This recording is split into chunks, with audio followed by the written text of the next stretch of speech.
Akashvani Adilabad 100.2 FM మనస్సు నిండా. సంఘ సంస్కరణ ప్రయాణ పతాక. చీకటిలోనికి దీపికను తీసుకొని పోగలరు కానీ ఎవరు చీకటిని వెలుతురుగా మార్చలేరు అని తేల్చి చెప్పాడట ముద్దుకృష్ణ.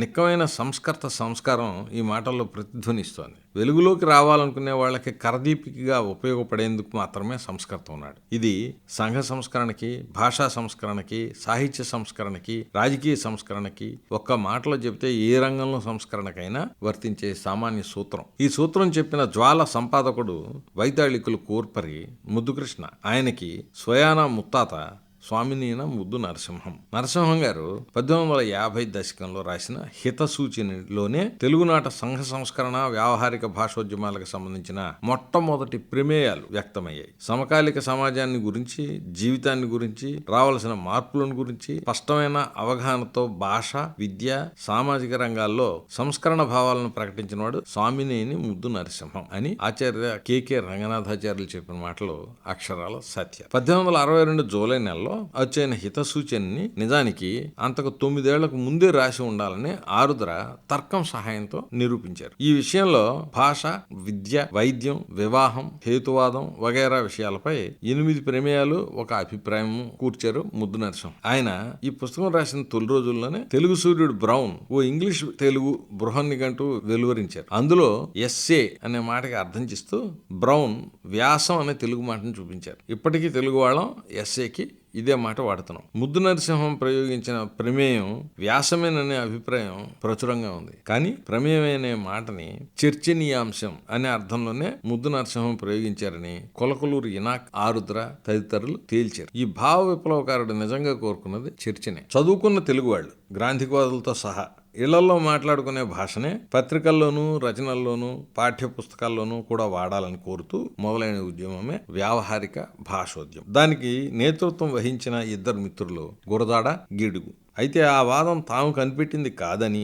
గిడుగు ఏనాడో వెల్లడించారు. భారతదేశంలో సంఘ సంస్కరణ భావాలు ముందుగా బెంగాల్లో పుట్టాయని, బ్రహ్మ సమాజంతో పాటు అవి ఆంధ్రదేశానికి దిగుమతి అయ్యాయనే మాట ఎలా అర్ధసత్యమో అదే విధంగా వ్యావహారిక భాష వాదం తాను గురదాడ కనిపెట్టి ప్రాచుర్యంలోకి తెచ్చినట్లు అప్పటికే చరిత్రకెక్కిన విషయం కూడా అర్ధసత్యమేనని గిడుగు రామ్మూర్తి 1924లోనే నిజాయితీగా వెల్లడించారు. వ్యావహారిక భాష ప్రయోజనాన్ని గుర్తించి ఆ వాదాన్ని ప్రారంభించినవాడు ముద్దు నరసింహం. అంతేకాదు సంఘ సంస్కారము, వితంతు వివాహము, బ్రహ్మ సమాజము ద్వారా బంగాళాదేశం నుంచి ఆంధ్రదేశంలోకి దిగుమతి కావడం నిజం కాదు. అంతకు పూర్వమే మన తెలుగువాడొకడు ఈ ఉద్యమాన్ని తలపెట్టి ప్రచారం చేసిన వాడున్నాడు అని రుజువు చేయడానికి ఈ హితసూచన ఆధారం. అందుచేతను ఈ గ్రంథాన్ని తిరుగు అచ్చువేయాలి అని గిడుగు ముద్దుకృష్ణకి గట్టిగా బోధించారట. హితసూచన పునర్ముద్రణ జరిగే లోపునే ముందు మీ తండ్రి గారిని అడిగి వారి తాతగారి జీవిత విశేషాలు కనుక్కొని ఉపోద్ఘాతం రాసి పంపండి గిడుగు మేస్టారు ముద్దుకృష్ణకి కర్తవ్య బోధ చేశారట కూడా. హితసూచన 1986 ముద్రణకి రాసిన ప్రవేశికలో ఆరుద్ర చెప్పిన విషయాలు ఇవి.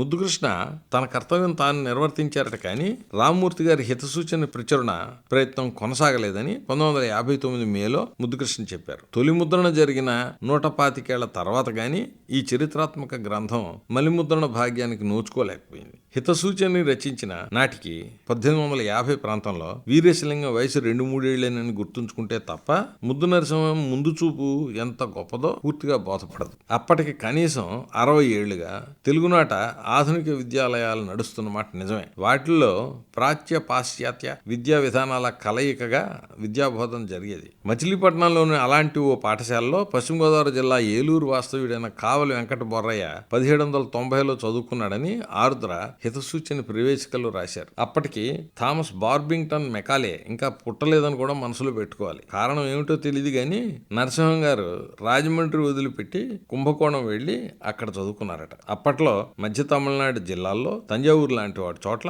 తెలుగు వాళ్ళు బహుళ సంఖ్యలోనే ఉండేవారు. బహుశా ఏ బంధువుల సహకారంతోనో ఆయన ఆ దూర ప్రాంతంలో చదువుకుని ఉంటారు. అప్పటికి నరసింహం బ్రిటిష్ వారి కొలువులో చేరినట్లు లేరు. కొంతకాలం ఫస్ట్ క్లాస్ మేజిస్ట్రేట్ గా పనిచేశారంటే నరసింహం కనీసం హై స్కూల్ చదువు అయినా పూర్తి చేసి ఉండాలి. అంచేత ఆరుద్ర ఊహించినట్టుగా ఆయన 10వ ఏటనే ఎవరో ఆంగ్లేయుడిని ఆశ్రయించి అంత దూరం వెళ్లి ఉంటారనుకోవడానికి ఆధారం కనిపించడం లేదు. చిన్నప్పటి నుంచి వేర్వేరు ప్రాంతాలతో పరిచయం ఏర్పడడం వల్ల నరసింహం మన దేశీయుల్లో వైవిధ్యాన్నే కాకుండా సామాన్య లక్షణాలను సైతం గ్రహించి ఉంటారు. ఆడామొగ తేడా లేకుండా దేశమంతటా వ్యాపించి ఉండిన అవిద్య, ప్రధానంగా ఆడపిల్లలకు తప్పని వెనకబడతాను ఆయన గుర్తించే ఉండాలి. బాధ్యత కలిగిన పౌరుడిగా ఈ పరిస్థితులకి ఓ పరిష్కారం వెతికే ప్రయత్నం చేయడం నరసింహం వ్యక్తిత్వంలోని విశేషాంశం. స్త్రీలకు విద్యలు సాధకములు అవుతున్నవనే వాక్యంతో ముద్దు నరసింహం తన వాక్య గ్రంథం హితసూచని పీఠికను ప్రారంభించారు. ఆయన కఠినమైన కట్టుబాట్లు పాటించే ఆది వేలమల ఇంట్లో పుట్టిన వాస్తవం దృష్టిలో పెట్టుకుంటే తప్ప ఈ ప్రారంభానికి ఉన్న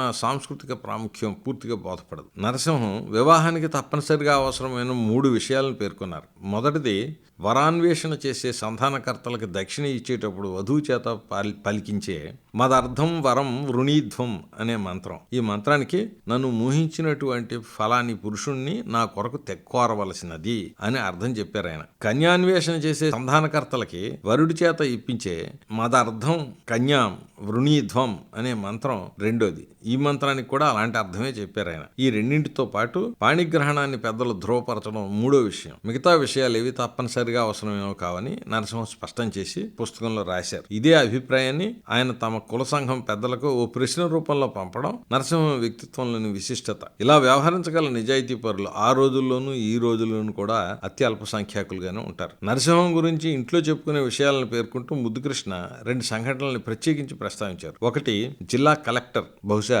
జిల్లా జడ్జి కూడా ఆయన వ్యక్తితో కలిసి ఆర్యాపురానికి ఆవలగా ఉన్న సీతమ్మ చెరువు ప్రాంతంలో తిరుగుతూ ఉండగా ఎదురైన ఎలుగుబంటిని నరసింహం గారు ఒంటరిగా కత్తితో ఎదుర్కొన్న సంఘటన. రెండోది, ప్రకాశం జిల్లా కొత్తపట్నంలో మరాఠీ బందిపోటు ముఠాన్ని నౌకర్తో కలిసి ఎదుర్కొన్న సంఘటన. ఇవి 2 నరసింహం వ్యక్తిత్వంలోని ముఖ్యాంశాన్ని ఎత్తి చూపిస్తున్నాయి. సమస్యలకి వెన్నెచ్చిపోయే తత్వం కాదైంది. ఒంటరిగానో కలిసి వచ్చేవారిని కలుపుకునో పరిస్థితులను సాహసంతో ఎదుర్కోవడమే నరసింహం లక్షణం. హితసూచన చదివినా అదే అభిప్రాయం కలుగుతుంది. సువర్ణ ప్రమేయం చిట్ట చివరిలో శంకరాచార్యులు ఎవరో ఈడిగ కులస్తునికి సువర్ణముఖి అనే విద్య నేర్పించగా అతడు శాణారకాసులనే బంగారు నాణ్యాలు ముద్రించినట్లు జరుగుతున్న ప్రచారాన్ని నిర్ద్వంద్వంగా ఖండించారు నరసింహం గారు. ఇలాంటి మంత్రాలకి చింతకాయలు రాలవని కూడా ఆయన స్పష్టం చేశారు. హితసూచనలో మంత్ర ప్రమేయం అనే ఓ స్వతంత్ర అధ్యాయమే ఉంది. విశ్వాసుల సున్నతమైన మనోభావాలు దెబ్బతింటాయేమోనని జాంకకుండా ఇటువంటి వివాదాస్పదమైన విషయాల్లో తన అభిప్రాయం కుండ పగలేసినట్లు చెప్పడం